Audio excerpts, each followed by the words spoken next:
everyone, welcome back to my channel. My name is Fazila and you're tuning into Fazila Reads. I just wanted to say that I'm having severe cold and throat congestion, so if my voice sounds a bit off or weird, that's why. I have my hot ginger coffee here and I'm all set for the video. So enjoy! So today we are going to be doing the end of the year book tag. This was an original tag created by Bassett on Booktube. I'll leave the link to the original video in the description box below if you want to check it out. I've never done the end of the year book tag before, and I'm also very bad at keeping up with the tags and other similar content. But I recently saw so many other booktubers I love to watch do the book tag and wanted to give it a go myself.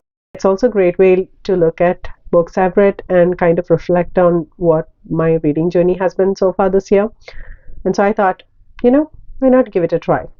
So without further ado, let's get into the questions. So the first question is, are there any books you started this year that you need to finish? Okay, this is embarrassing. So I started 7 books, fantasy books. I kind of dropped the ball on them and it just wasn't catching my attention, or I got distracted by another book or other books or series.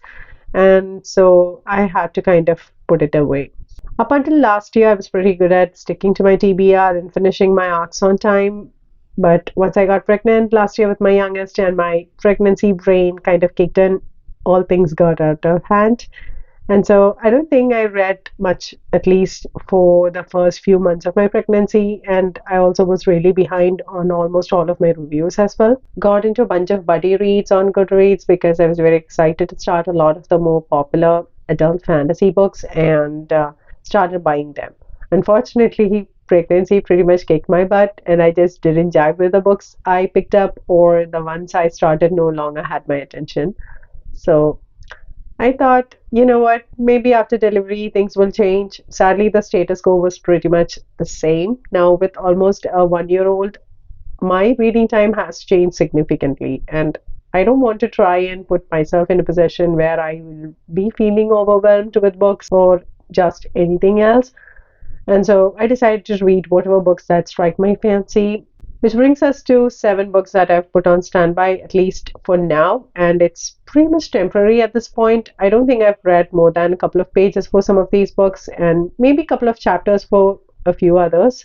However, I don't think I will be reading them this year, or at least not going to complete them this year. I'm going to get to it when I can. I'm not going to pressure myself.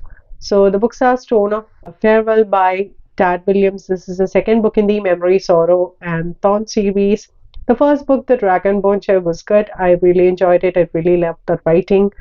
It did take me longer to finish it, and so I'm expecting a similar pacing and style for this one. So I need to be really in the mood for it.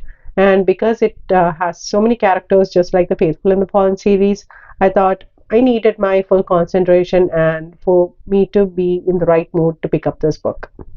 The second one is The King of Thorns by Mark Lawrence, and it's the second book in the Broken Empire trilogy. Again, enjoyed the first book quite a bit, had very interesting twist, great characters as well, and overall wonderful beginning for the series. I'm a bit far along on this one than the other books. I don't remember exactly how much I've read, but I do remember specifically where I stopped. So that is good. At least I remember where I stopped. But I'll probably go back and reread from the beginning when I do get to this book. So the third book is The Justice of Kings by Richard Swan. It is the first book in the Empire of the Wolf series. So I got this arc approved from NetGalley maybe like 2 days before it was about to be released, I think. Anyway, I was reading some other book. I decided to pick it up. But I think I was just not in the right mood to read it and kind of put it on standby. Now, with the second book coming soon, I really want to get to this book because I've heard so many good things about this book and I'm really excited to pick it up when I do get to it. The next book is Age of Ash by Daniel Abraham. It is the first book in the Kitama series. This was a buddy read and I never finished it. I think for me, I wasn't invested in the characters, or at least one of them, as much as I thought I would be. I also wasn't the greatest fan of the main character, and I think I would have enjoyed hearing more about one of the other side characters. So yeah, I'm more than halfway through it. I do want to finish it, but I don't think I will be continuing the series, at least not at the moment, unless I hear something different that makes me change my mind. The next book is Wretched of Muirwood, which is the book one of the Legends of Muirwood series. It is by Jeff Wheeler. I've read more than three series by Jeff Wheeler at this point, and I'm really a huge fan of his books. Really enjoyed them all. I think it's one of those series that can be read by young adults and plus. Definitely one of the earlier series that I picked up where I started my early fantasy journey. I think one of the biggest highlights for me when it comes to his series is the world building and how all of his worlds are interconnected and happens in the same universe. So the series is one that connected to the another series that I wrapped up, and I do hope to get to it before I forget all the tiny details. Kingdom of the Cursed is the second book in the Kingdom of the Wicked by Kerry Maniscalco, and this is the another one that just didn't click with me as I had hoped. So the first book was really good. I really enjoyed the setting, the murder mystery element to it, and the whole vibe of the book. But unfortunately, the second book was just boring for the most part, and I don't know if it was just my mood or if the book really wasn't working for me. I will have to go back and see if that's really the case and decide finally. Final book on my list is A Court of Frost and Starlight by Sarah J. Maas. It is a novella set after the third book, I think. So my plan was to wrap up the series last year when I started it, but that never happened. I got distracted and other things happened. So here we are once again. I did enjoy till what I've read, or rather listen to it. I did listen it on audio, and this was a more casual read. I picked up kind of like the Kingdom of Cursed while I was doing other chores. Usually I just can't concentrate for the life of me if it's a more heavier read or a more heavier fantasy. But YA romance, romantic fantasy are a lot more easier to digest via audio, at least for me. I feel weird when I can't listen to audio, especially when I'm doing other chores. I have a hard time listening to audio and kind of retaining all that information, especially if it's a more heavier read with lots of world building or characters or an intricate magic system. It just doesn't work for me. I don't know if that's the same for you guys. Let me know in the comment section down below. Out of all these books, do you think I need to prioritize any of them first? If so, let me know in the comment section down below. So the second question is, do you have an autumnal book to transition?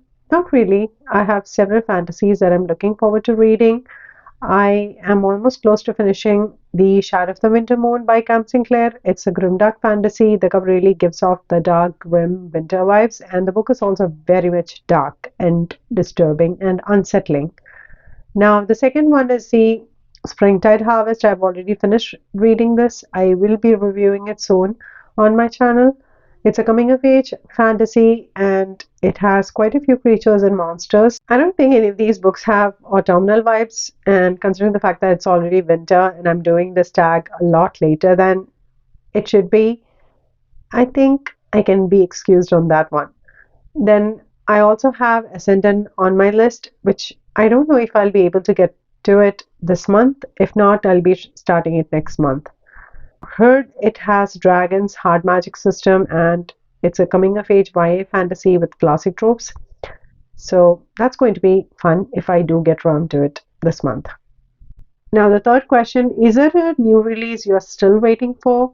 I don't think so. At least I don't remember any. If you haven't figured it out already, I'm very bad at keeping track of all the new releases and stuff. So I'm thinking I haven't forgotten any, but who knows.